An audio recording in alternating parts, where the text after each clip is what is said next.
Captain Sarah Viper Martinez gripped the controls of her A-10 Thunderbolt II as enemy fire erupted around her aircraft. The massive 30mm cannon beneath her nose had just finished its devastating run on the hostile tank column below, leaving twisted metal and smoke in its wake. Her Warthog had taken hits, but the legendary aircraft was built to absorb punishment and keep flying. Control, this is Viper. Mission complete. Returning to base with battle damage, she radioed, her voice steady despite the adrenaline coursing through her veins.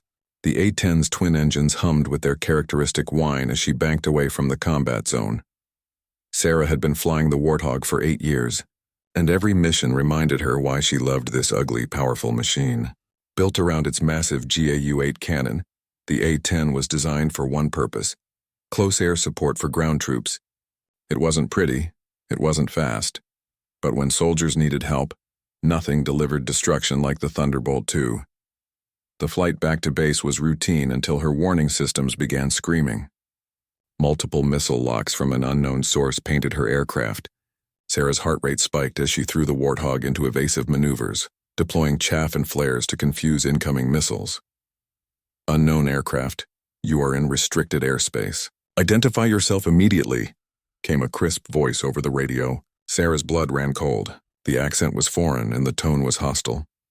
This is Captain Martinez, United States Air Force, returning from authorized mission, she responded, checking her navigation systems. Her coordinates showed she was still in friendly territory, but something was very wrong. 3 sleek fighter jets appeared on her horizon, closing fast. Sarah squinted through her canopy, trying to identify the aircraft. They weren't American. The swept wings and aggressive design suggested advanced interceptors, but she couldn't determine their nationality from this distance. American pilot, you have violated sovereign airspace. Prepare to be escorted to our base for questioning, the lead pilot commanded. Sarah's mind raced. Her mission briefing had been clear about the boundaries, and she was certain she hadn't strayed into hostile territory, but the evidence suggested otherwise.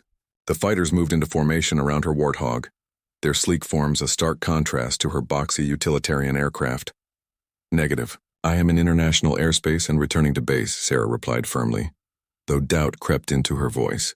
Her GPS showed familiar coordinates, but the hostile reception suggested she was somewhere she shouldn't be. The lead fighter pilot's response chilled her to the bone. You have 30 seconds to comply or we will open fire. Sarah weighed her options. The A-10 was tough, but it was no match for modern interceptors in air-to-air combat. Her aircraft was designed to kill tanks, not dogfight with supersonic fighters. The Warthog's maximum speed was barely half what her escorts could achieve. Control, this is Viper. I have a situation, she transmitted on her emergency frequency, hoping someone friendly was listening. Static answered her call. Either she was out of range or her communications were being jammed. The lead fighter fired a warning shot across her nose, the tracer round streaking past her canopy. Sarah's hands tightened on the controls as she realized she was completely alone, surrounded by hostile aircraft with superior speed and firepower. Final warning, American pilot. Turn to bearing 270 and follow us to base. Sarah looked down at her fuel gauge and damage indicators. Even if she tried to run, the Warthog's wounded condition and limited speed meant the fighters would easily catch her. Her training kicked in as she made the hardest decision of her military career. Roger. I'm complying, she said through gritted teeth, turning her aircraft toward the indicated heading. As the strange formation flew toward an unknown destination, Sarah noticed something odd about the landscape below. The terrain looked wrong for her operational area. The mountains, rivers, and cities didn't match her mental map of the region where she'd been flying. Her escort led her toward a massive military installation that appeared on the horizon. The base was enormous, with runways stretching for miles and hundreds of aircraft visible on the ground. This wasn't any friendly installation she knew about. Unknown base, this is Captain Sarah Martinez, United States Air Force. I believe there has been a misunderstanding, she radioed as they approached the airfield. Land on runway 27. Do not deviate from the prescribed approach path, came the terse response. As Sarah lined up her Warthog for landing, she caught sight of something that made her heart skip. The tail numbers on some of the aircraft parked at the base were using a numbering system she didn't recognize. More disturbing, many of the aircraft appeared to be advanced designs she'd never seen before. The A-10 touched down heavily on the concrete runway, its landing gear absorbing the impact with practiced ease. Ground crews immediately surrounded her aircraft, directing her to an isolated parking area away from the main flight line. Sarah shut down her engines and sat in her cockpit, trying to process what had just happened. One moment she'd been returning from a routine mission, the next she was a prisoner on an unknown base, escorted by mysterious fighters. As she prepared to exit her aircraft, Sarah made a mental note of every detail she could observe. Her survival training had taught her that information was the most valuable commodity for a captured pilot. She needed to figure out where she was, who had captured her, and most importantly, how to get home. The canopy hissed open, and foreign voices shouted commands she couldn't understand. Armed guards approached her aircraft, their weapons trained on her position. Sarah raised her hands and prepared to face whatever came next, knowing that her troubles were just beginning. Sarah climbed down from her Warthog with deliberate movements, keeping her hands visible as armed soldiers surrounded her position. Their uniforms were unfamiliar, bearing insignia she'd never seen in any military identification manual. The weapons they carried appeared advanced, with designs that seemed decades ahead of current technology. "Name and rank," demanded the apparent leader, a stern-faced officer whose English carried a slight accent Sarah couldn't place. "Captain Sarah Martinez, United States Air Force, service number 334-789921, she replied. "Following her training for prisoner situations, I demand to speak with a representative of my government and to know where I am being held." The officer studied her for a long moment before gesturing to his men. "Take her to Detention Facility 7. Secure the aircraft for analysis." As guards escorted Sarah away from her beloved Warthog, she managed one last look at the plane that had carried her safely through countless missions. The A-10 looked small and primitive compared to the sleek aircraft surrounding it on the tarmac. Whatever this place was, their technology was far more advanced than anything she'd encountered. The detention facility was a sterile, windowless building that could have been anywhere in the world. Sarah was processed through what seemed like a standard prisoner intake procedure, though the equipment used was unlike anything she'd seen. Scanners that didn't require contact, identification devices that seemed to read her biometrics from across the room. Her cell was surprisingly comfortable, with basic amenities and what appeared to be a modern entertainment system. The walls displayed what looked like news broadcasts, but the content was bewildering. The headlines spoke of conflicts and political situations that made no sense given her understanding of current events. Hours passed before anyone came to question her. When the cell door finally opened, Sarah was surprised to see a woman in what appeared to be a military uniform, though the design was unlike any she recognized. "Captain Martinez, I am Colonel Elena Vasquez. I apologize for the circumstances of your arrival here," the woman said, taking a seat across from Sarah in the small interview room where she'd been brought. "Where am I? What is this place?" Sarah asked directly. Colonel Vasquez paused as if considering how much to reveal. "You are on Terra Nova base in what you would know as the Kepler 442 system. The year by your Earth calendar is 2387. Sarah stared at the woman, certain she'd misheard. "That's impossible. The year is 2024 and humans don't have interstellar travel capabilities." "I understand your confusion, Captain. The truth is difficult to accept." Vasquez activated a device that projected holographic displays into the air between them. "Your aircraft experienced what we call a temporal spatial displacement. In simpler terms, you flew through a rift in spacetime. The holographic display showed Earth from space, but it looked different. The continents were in slightly wrong positions, and there were clearly artificial structures visible from orbit. Other displays showed star charts that meant nothing to Sarah, but suggested technology beyond her comprehension. This is insane. You're telling me I've been transported to the future? To another planet? Sarah's voice rose with disbelief. Not transported, Captain, displaced. It's a phenomenon we've observed before, though rarely with military aircraft from your era. Your A-10 Thunderbolt appears to have passed through a quantum fold that existed briefly in your operational area. Vasquez showed her more displays, including what appeared to be historical records. Sarah saw images of Earth in the 21st century, conflicts she recognized, and technology that matched her understanding of her own time period. If what you're saying is true, then I can never go home, Sarah said quietly, the reality beginning to sink in. We've tried to reverse the process in previous cases, but the energy required is enormous and the temporal calculations are extremely complex. Most displaced individuals choose to remain and build new lives here. Sarah's mind reeled with questions. Previous cases? How many others? Over the centuries since we've been monitoring temporal anomalies, we've documented 47 cases of displacement from various time periods. Your aircraft, however, is unique. We've never seen a military vehicle arrive in such perfect condition. The colonel led Sarah to a window that looked out over the base. In the distance, she could see aircraft that defied her understanding of aerodynamics, buildings that seemed to grow from the ground rather than being constructed, and personnel moving with purpose through a facility that sprawled beyond the horizon. The people here, they're human? Sarah asked. Descendants of Earth, yes. Humanity began colonizing other worlds in your late 21st century. This particular settlement was established in 2298. Vasquez pointed to various activities visible outside. We've maintained detailed records of Earth history, including military service records.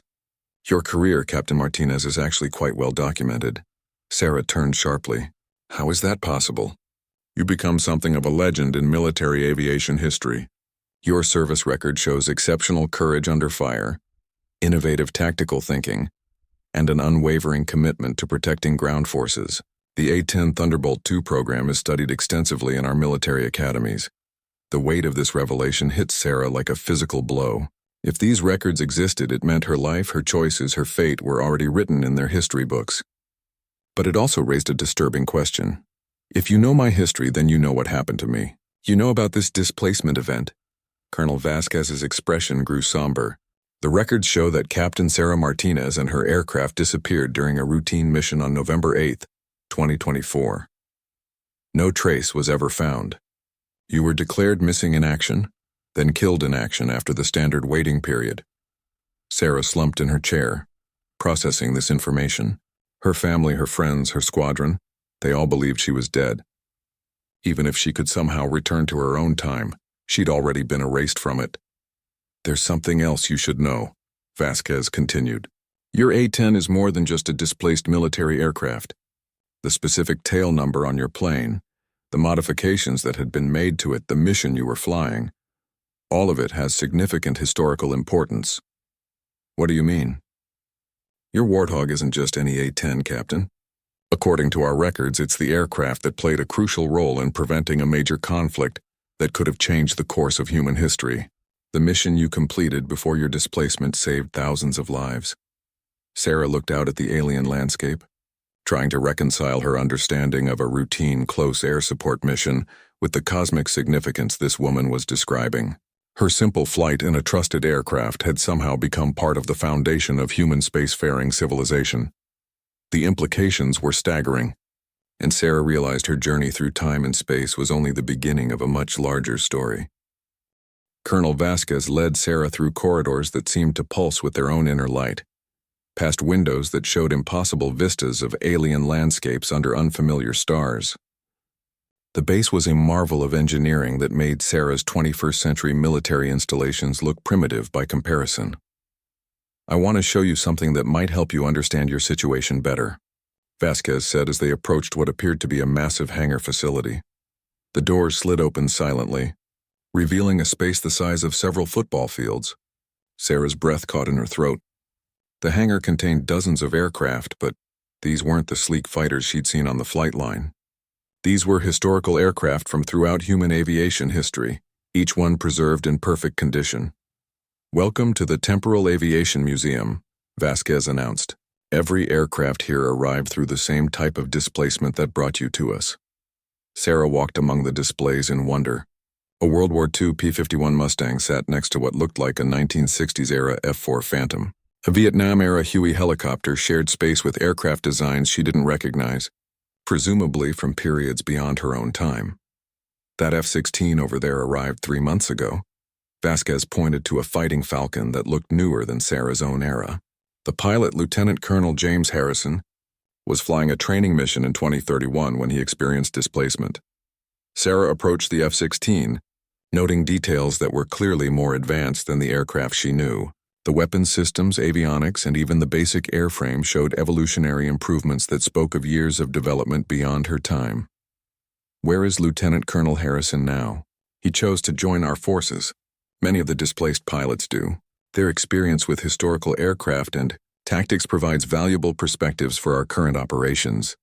Vasquez gestured toward a section of the hangar, where several people were working on various aircraft. In fact, he specifically requested to meet you when he learned of your arrival. A tall man in flight coveralls approached them, his bearing unmistakably that of a military aviator. Despite the strange circumstances, Sarah recognized the confident walk and alert eyes of a fighter pilot. Captain Martinez. Jim Harrison, he said, extending his hand. I've been looking forward to meeting the pilot of that particular A-10. Sarah shook his hand, grateful to meet someone who might understand her situation. Colonel Vasquez tells me you've been here for 3 months. How are you handling all this? Harrison smiled, though Sarah could see the strain in his eyes. Some days better than others. The technology here is incredible, and the people have been more than welcoming. But leaving everything behind, he paused. Well, you know the feeling. She was just learning about the historical significance of her aircraft, Vasquez interjected. Harrison's expression became serious. Captain, they're not exaggerating about your importance. In our timeline, I was displaced from 2031. Your disappearance is still discussed in military history classes. The mission you completed before your displacement prevented what could have been a global catastrophe. I destroyed some tanks. It was a standard close air support mission, Sarah protested. Those tanks were part of a terrorist organization that had acquired nuclear materials, Harrison explained. Intelligence later revealed they were planning to use those materials in major population centers. Your attack disrupted their timeline and led to the capture of their entire network. The weight of this revelation settled heavily on Sarah's shoulders. I had no idea. The best soldiers rarely do, Vasquez said gently. They simply do their duty without knowing the full consequences of their actions. But that's not why we're showing you this. She led them to a corner of the hangar where a single aircraft sat behind protective barriers. Even from a distance, Sarah could see it was another A-10, but this one was different. The paint scheme was unfamiliar, and modifications had been made to the basic airframe that suggested significant technological upgrades. This A-10 arrived 5 years ago, piloted by a Captain Robert Chen from 2089. By his time, the Warthog had been upgraded extensively but retained its basic mission profile. Captain Chen told us something interesting about A-10 tail number 80-0264. Sarah's heart stopped. That's my tail number. Yes. According to Captain Chen's historical knowledge, your specific aircraft became legendary not just for your final mission, but because it was the only A-10 to successfully transition through multiple time periods. His records showed that after your disappearance in 2024, your aircraft was recovered in 2087 by a deep space exploration team. The implications hit Sarah like a physical blow. You're saying my Warthog travels through time again? Not exactly, Vasquez replied carefully. The records are incomplete, but they suggest that your aircraft somehow continues to exist across multiple timelines simultaneously. When our technical teams began examining your A-10, they discovered quantum signatures that support this theory. Harrison placed a supportive hand on Sarah's shoulder.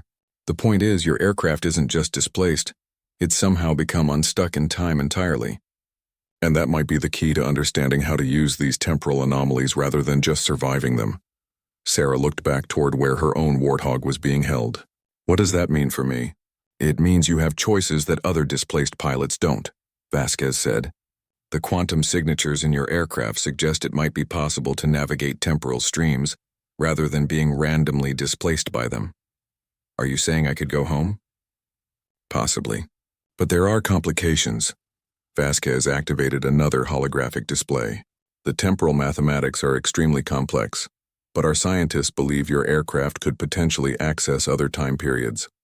However, each jump would be incredibly dangerous, and there's no guarantee you could return to your exact original timeline.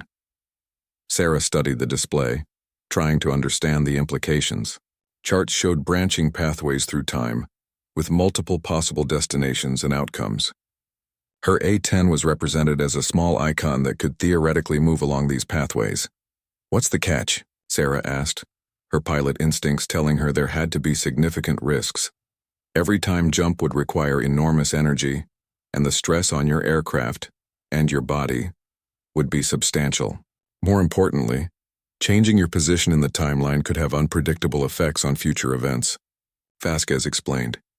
The butterfly effect on a cosmic scale. Harrison added grimly.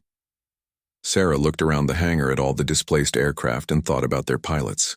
Each one represented someone torn from their own time, forced to build new lives in an era they never chose.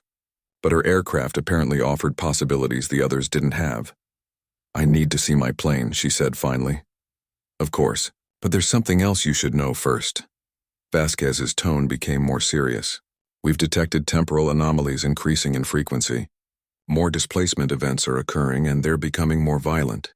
Something is destabilizing the time streams, and we believe your aircraft might be the key to understanding why." As they walked toward the exit, Sarah realized her simple mission to destroy enemy tanks had somehow evolved into something far more complex and dangerous than anything she could have imagined. The technical analysis facility looked more like a science fiction laboratory than anything Sarah had ever seen. Her A-10 Warthog sat in the center of a circular chamber, surrounded by scanning equipment that defied her understanding of physics. Beams of colored light played across the aircraft's surface while technicians in white coats monitored displays showing incomprehensible data.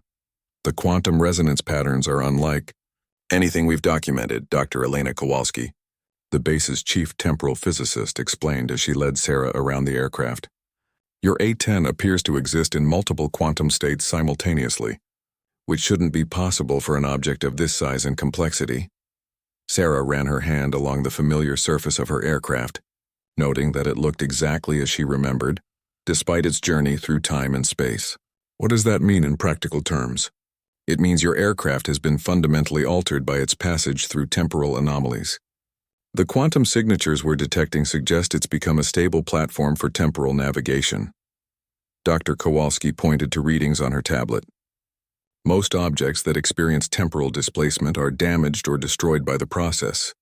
Your Warthog not only survived intact, it seems to have been enhanced." Colonel Vasquez approached with Harrison and another man Sarah didn't recognize. The stranger wore a uniform similar to Harrison's but with different insignia.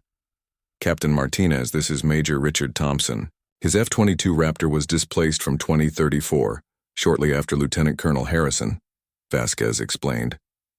Thompson stepped forward with a crisp salute. "Ma'am, it's an honor.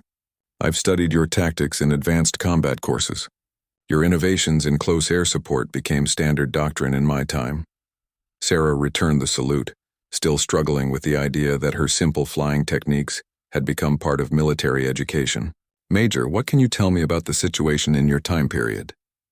"The temporal displacement events were becoming more frequent before I arrived here. Intelligence suggested something was causing deliberate disruptions to the time stream. They were investigating several incidents when my own displacement occurred." Dr. Kowalski interrupted with excitement in her voice. "That correlates with our findings here. The frequency of temporal anomalies has increased exponentially over the past decade. We believe someone or something is weaponizing temporal displacement technology." "Weaponizing it how?" Sarah asked. "Imagine being able to remove key military assets, important leaders, or crucial resources from their proper time periods," Vasquez explained.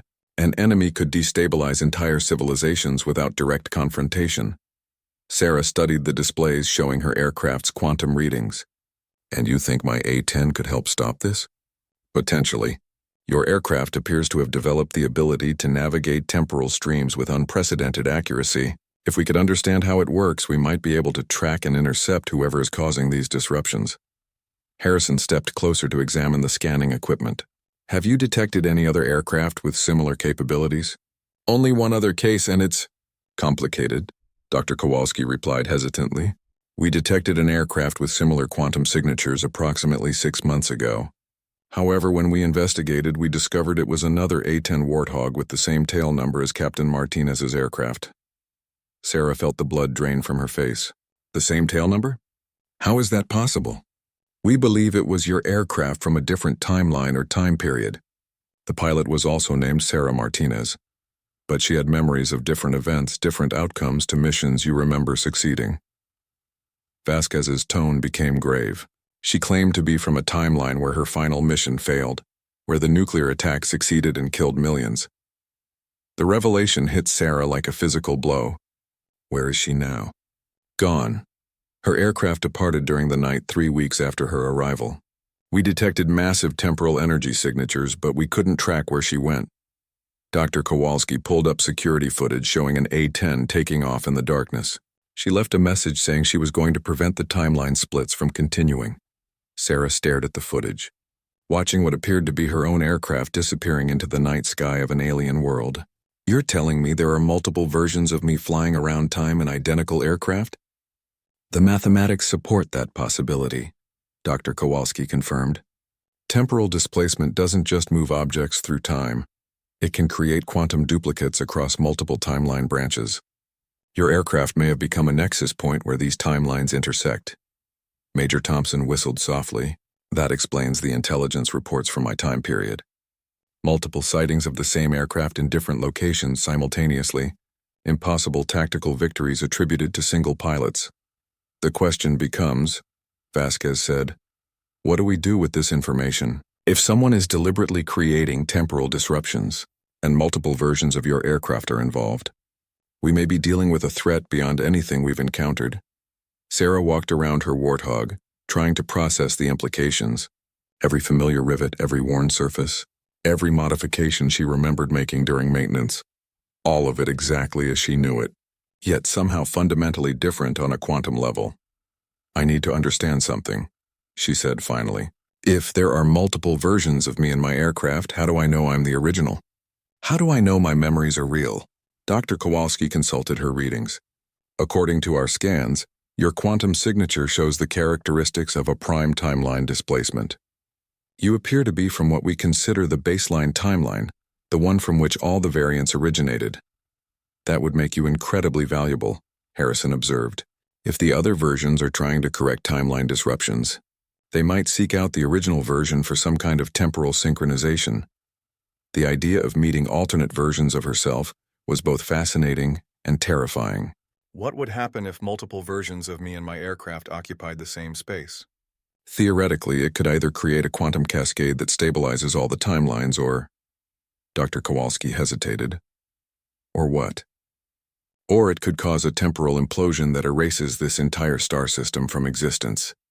The weight of cosmic responsibility settled on Sarah's shoulders like a lead blanket. Her simple desire to fly close air support missions had somehow evolved into a situation where her decisions could affect the survival of entire worlds. There's something else, Vasquez added quietly. Our deep space monitoring stations have detected approaching quantum signatures. 3 separate contacts, all with the same energy patterns as your aircraft. Multiple versions of your A-10 are heading toward this system. Sarah looked at her beloved Warthog, the aircraft that had carried her safely through countless missions, now the center of a temporal crisis beyond her comprehension. How long do we have? Approximately 72 hours before the first contact arrives, Dr. Kowalski replied. Sarah realized that her toughest mission was about to begin, and this time, she would be facing versions of herself as both potential allies and existential threats to reality itself. The command center buzzed with activity as personnel from across Terra Nova Base prepared for what could be the most significant temporal event in recorded history. Sarah stood before a massive holographic display showing the approach vectors of 3 quantum signatures, each one representing another version of her own A-10 Warthog. Contact Alpha is maintaining a steady approach from the galactic northwest. Contact Bravo appears to be following an erratic flight path, suggesting possible damage or evasive maneuvers. Contact Charlie. Dr. Kowalski paused, studying her readings. Contact Charlie is moving at velocities that should be impossible for an A-10 airframe. General Morrison, the base commander, had arrived to personally oversee the situation. A distinguished man whose career spanned decades of interstellar military operations. He'd seen many impossible things. But temporal duplicates tested even his experienced perspective. Captain Martinez, what's your assessment of the tactical situation? He asked. Sarah studied the display, her pilot instincts analyzing approach angles and flight characteristics. Sir, based on the flight patterns, I'd say Contact Alpha represents a version of myself that's approaching cautiously, possibly seeking dialogue. Contact Bravo's evasive pattern suggests they're either damaged or being pursued. Contact Charlie's impossible speed indicates significant technological modifications to the basic A-10 platform. Could any of these represent hostile intent? General Morrison inquired. Unknown, sir. But if I were trying to correct timeline disruptions, I might be willing to use force if I believed the situation was critical enough, Sarah answered honestly. Harrison approached with a tablet displaying intelligence reports. General, we've received communications from Contact Alpha. The transmission is on standard military frequencies, but the message is unusual. Play it, Morrison ordered. Static filled the command center before a voice emerged that sent chills down Sarah's spine. It was her own voice, but tired and strained in ways she'd never heard. Terra Nova Base, this is Captain Sarah Martinez. Call sign, Viper Actual. I'm approaching your position to warn you about a critical timeline disruption. Do not allow the primary Sarah Martinez to activate her aircraft's temporal systems. Multiple timeline branches are collapsing, and only coordinate cessation of all quantum jumps can prevent a cascade failure. The message ended with the same static that had introduced it. The command center fell silent as everyone processed the implications. She's warning you not to use your aircraft, Vasquez observed. That suggests the other versions of you have learned something about the temporal mechanics that we don't understand. Before Sarah could respond, another transmission broke through the communications system. This time the voice was harder, more aggressive, but unmistakably her own. Terra Nova Base, this is Strike Leader Martinez. Disregard previous transmission. Timeline stabilization requires active intervention. Prepare the primary aircraft for immediate temporal deployment. Passive strategies have failed across 17 timeline branches. Only direct action can prevent the cascade. Dr. Kowalski's equipment registered massive energy fluctuations as the second message ended. The quantum signatures are changing. Contact Charlie is accelerating beyond all previous measurements. A third transmission, this one accompanied by weapon system activation warnings throughout the base. All stations.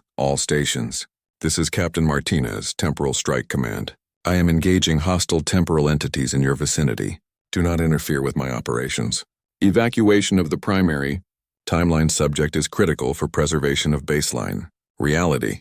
General Morrison activated the base's defensive systems as Sarah tried to process, hearing 3 different versions of herself, delivering contradictory messages with varying levels of hostility. Captain, we need your input. Which version should we trust? Morrison asked. Sarah stared at the approaching contacts, trying to imagine the experiences that might have shaped each alternate version of herself. General, I honestly don't know. Each voice sounded like me, but under different circumstances with different information. Contact Alpha has achieved orbital insertion, a technician reported. The aircraft is requesting permission to land. Through the command center's main viewport, Sarah could see a distant speck that grew larger as it descended through the alien atmosphere. Even at this distance, she could make out the familiar silhouette of an A-10 Warthog, though something about its configuration looked different. Contact Charlie is changing course, another technician announced with alarm. Trajectory suggests an intercept course with Contact Alpha. The larger display now showed 2 of the approaching aircraft on a collision course, while the third continued its steady approach toward the base. Sarah watched in fascination and horror as versions of her own aircraft maneuvered through space with capabilities far beyond what she understood. Sir, recommend we allow Contact Alpha to land while maintaining defensive posture against the others, Sarah suggested. If one version of me is seeking dialogue, that's our best chance to understand the situation. General Morrison nodded grimly. Clear landing Base 7 for Contact Alpha. All other aircraft are to maintain distance or face defensive action. As Contact Alpha's A-10 approached the landing facility, Sarah could see modifications that made her question whether it was truly the same aircraft. The basic airframe remained recognizable, but additional equipment had been integrated that gave it an almost organic appearance. The temporal signatures are intensifying, Dr. Kowalski warned. Whatever technology that aircraft is carrying, it's more advanced than anything in our database. The modified Warthog touched down with practiced ease, its pilot demonstrating the same landing techniques Sarah would have used. But when the canopy opened and the pilot emerged, Sarah gasped at what she saw. The woman climbing down from the aircraft looked like Sarah, but older, scarred, and carrying equipment that seemed to blend technology with something that defied classification. Her flight suit showed patches and modifications from conflicts Sarah had never experienced, and her eyes carried the weight of battles across time itself. I need to speak with the primary timeline version immediately, the alternate Sarah announced to the ground crews. and someone needs to shoot down Contact Charlie before it reaches this planet. Above them, Contact Charlie's approach had become an obvious attack run, while Contact Bravo had begun broadcasting what sounded like combat communications on multiple frequencies simultaneously. Sarah realized that her quiet military career had somehow spawned versions of herself locked in a war across time itself, and the battle was about to arrive at Terra Nova Base with potentially reality-ending consequences. "General," she said quietly, "I think we're about to learn why some wars are fought not just across space, but across all of time itself."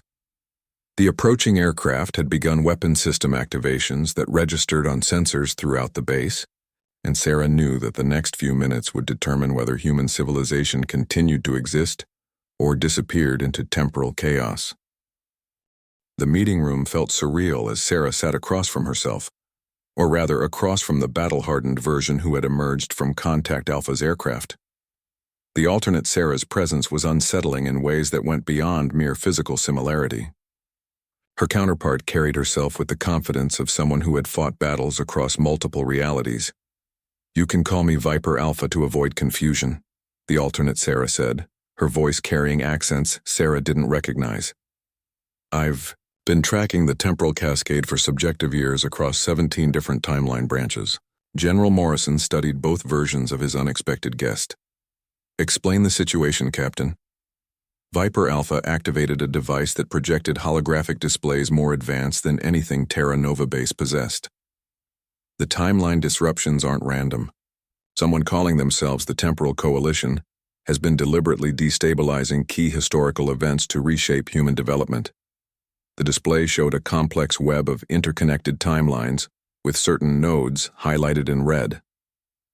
Every time they alter a major event, it creates branching realities. My aircraft and I became unstuck from our original timeline during their first major operation, an attempt to prevent the development of space travel by eliminating key technological advances. Sarah studied the display, seeing familiar historical events connected by lines that suggested cause and effect relationships spanning centuries. "Why target my aircraft specifically?" "Because your A-10 and that specific mission became a temporal anchor point. The nuclear materials you destroyed were being used by the Temporal Coalition for their first-time travel experiments. By stopping their plan in your timeline, you inadvertently prevented them from gaining the technology they needed." Dr. Kowalski leaned forward with interest. "So Captain Martinez's mission success created a paradox. The Coalition needed those nuclear materials to develop the technology they later used to try to prevent her mission?" "Exactly. The paradox created quantum instability that allowed multiple versions of my aircraft to exist simultaneously." Viper Alpha's expression grew grim. "But the Coalition adapted. They began creating alternate timeline versions of their own agents, including corrupted versions of me. The base's alert system suddenly activated as defensive batteries tracked Contact Charlie's approach. Through the briefing room's windows, they could see energy discharges in the upper atmosphere as the base's shields absorbed incoming fire." "That's Contact Charlie," Viper Alpha said without looking up. "She calls herself Strike Leader Martinez, but she's been compromised by Coalition technology. They convinced her that the only way to save humanity is to eliminate all timeline variants except their preferred version." "And Contact Bravo?" Morrison asked as more weapons fire lit up the sky outside. "Bravo is complicated. She's from a timeline where Earth was destroyed during the nuclear crisis. She's been trying to prevent that outcome across multiple realities, but her methods have become increasingly desperate." Sarah watched the aerial battle developing above them, knowing that somewhere up there, another version of herself was trying to kill yet another version of herself in aircraft identical to her own. "How do we stop this?" Viper Alpha's device projected new information showing quantum mathematics that made Dr. Kowalski gasp with recognition. "The only way to stabilize the timeline cascade is to synchronize all surviving variants of your aircraft at a specific quantum resonance frequency. Essentially, we need to merge all the timeline branches back into a single stable reality." "What does that mean for the different versions of you?" Harrison asked, having entered the briefing room with Major Thompson. "Most of us will cease to exist as separate entities. Only one timeline can remain stable, and it will likely be the original, Your timeline, Captain Martinez.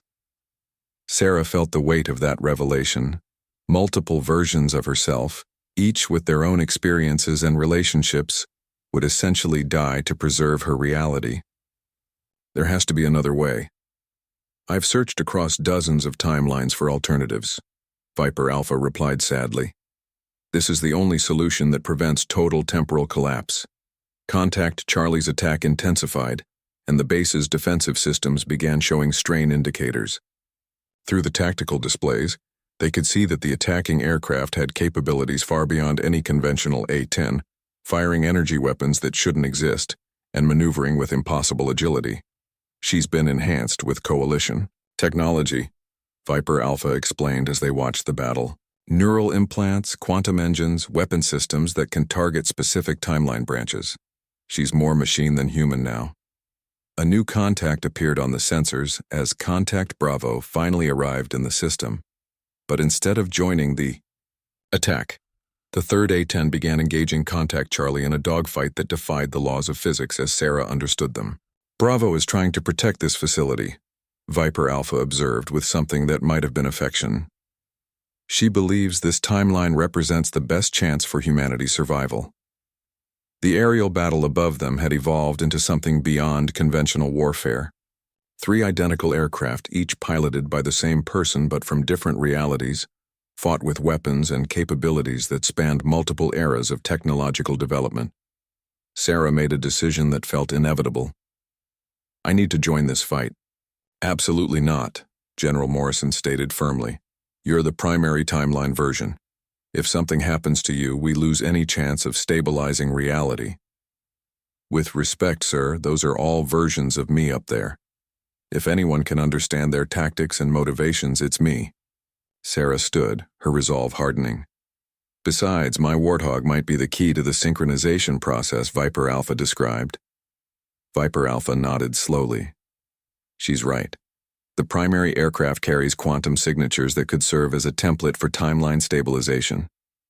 But the synchronization process would need to occur at the exact moment when all variants are in the same physical space. Dr. Kowalski was already running calculations on her equipment. The quantum mathematics are extremely precise. Any error in timing or positioning could cause a temporal implosion that destroys this entire star system. Through the windows, they could see that the battle above had reached a stalemate. Contact Charlie's advanced systems were balanced against the coordinated efforts of Contact Bravo and the base's defenses. But Sarah could see that the situation was unsustainable. The energy expenditures alone would eventually overwhelm everyone involved. There's something else, Viper Alpha added quietly. The Temporal Coalition has been monitoring these events. They have ships approaching this system that will arrive within hours. If we don't resolve the timeline cascade before they get here, they'll simply destroy this entire reality branch and start over with a different one. Sarah looked at her battle-scarred alternate self, realizing that her simple military career had somehow become the fulcrum point for the survival of human civilization across all possible timelines. Then we end this now, she decided. All of us, together, in the aircraft that started it all.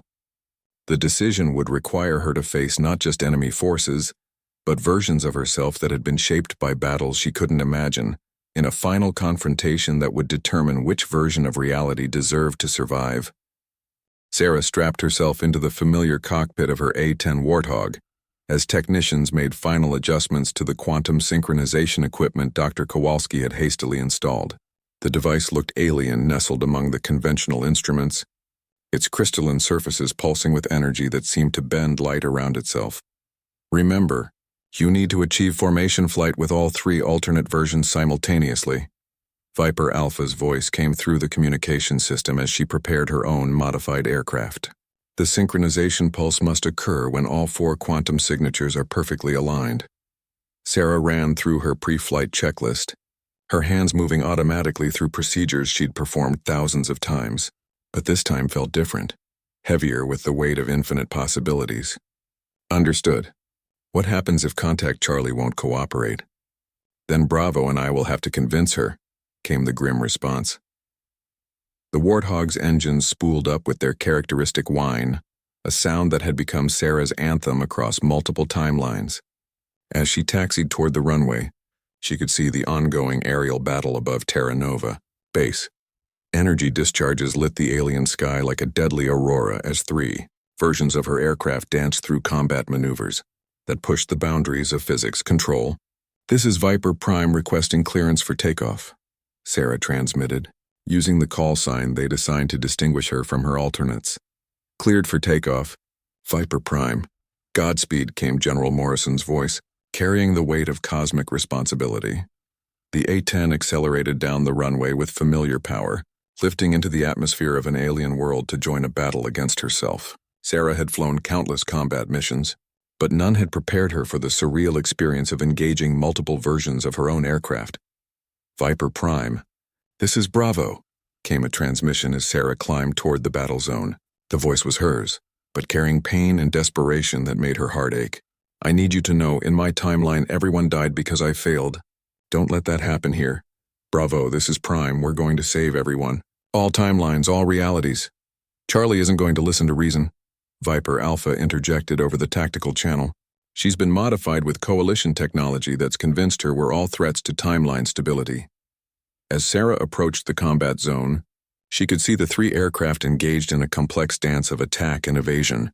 Contact Charlie's A-10 moved with unnatural grace, its coalition-enhanced systems allowing maneuvers that should have torn the airframe apart.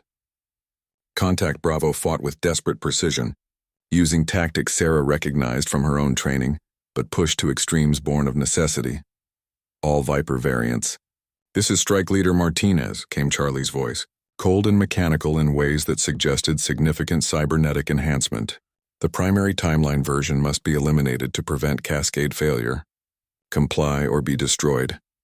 "Charlie, this is Sarah." "The original Sarah," she transmitted, hoping to reach whatever humanity remained in her corrupted alternate. "We found another way. Timeline synchronization instead of elimination. Synchronization is impossible. Coalition analysis confirms elimination protocols are the only viable solution." Charlie's enhanced A-10 immediately changed course toward Sarah's position, weapon systems activating with targeting patterns that seemed to predict her movements before she made them. Sarah threw her Warthog into evasive maneuvers, relying on decades of training and instinct. "She's using predictive algorithms based on your flight patterns," Viper Alpha warned as she moved to intercept Charlie's attack. "You need to fly in ways you've never flown before." The advice sparked an idea in Sarah's tactical mind. Her alternates knew her patterns because they were her, but that meant she knew theirs as well. "All variants, this is Prime. Formation flight, diamond pattern, execute now." Without hesitation, all three alternate versions of herself moved into the formation she'd called, their shared training and instincts overriding tactical considerations. For a brief moment, four identical aircraft flew in perfect harmony above the alien landscape. "Now, Dr. Kowalski, activate synchronization," Sarah transmitted to the base. The quantum device in her cockpit erupted with blinding light as resonance fields from all four aircraft began to interact. Reality seemed to stutter around them as multiple timelines attempted to occupy the same space simultaneously. "Warning. Temporal cascade detected." Charlie's mechanical voice carried notes of panic as her coalition modifications began failing in the synchronization field. Sarah felt the strangest sensation of her life as memories that weren't quite hers flooded through her consciousness.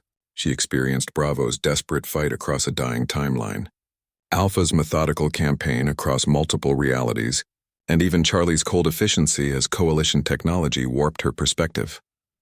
"The synchronization is working," Dr. Kowalski's voice crackled through increasing interference. "But the energy requirements are exceeding all parameters. You need to maintain formation for 30 more seconds."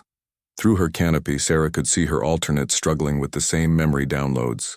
Bravo's aircraft wavered as she experienced timelines where her mission succeeded, while Alpha fought to maintain control as she absorbed the pain of Bravo's failures. Charlie's enhanced systems began, sparking and failing as the synchronization field conflicted with her coalition modifications. "Cannot maintain system integrity." Her transmission fractured into digital static.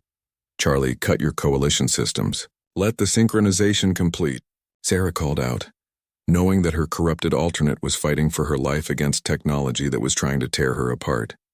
Negative, must preserve, timeline integrity.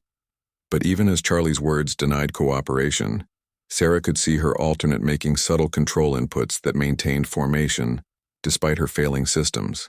Whatever humanity remained was choosing to trust the synchronization process over coalition programming. The final 10 seconds felt like hours as reality flexed and twisted around the 4 aircraft. Sarah felt herself experiencing every possible outcome of her original mission simultaneously. Timelines where she died, where she lived, where she never existed at all.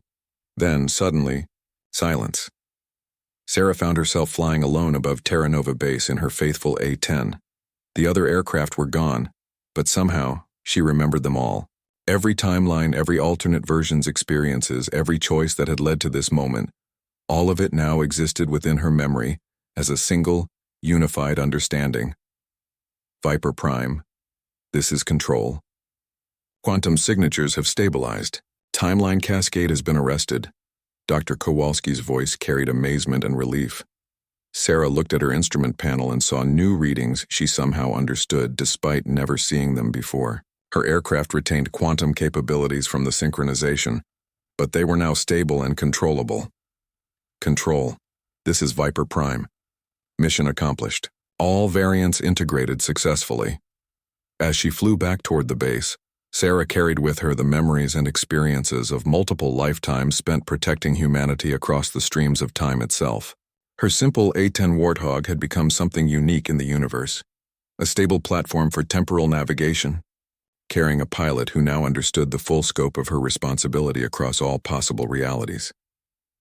The alien sunset painted the sky in colors that reminded her of home, and Sarah realized that while she might never return to her original timeline, she now carried the best parts of all timelines within herself.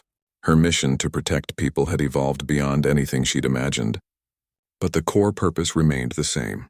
In the distance, she could see F-16 pilots Harrison and Thompson waiting to welcome her home to a future she'd helped preserve across infinite possibilities.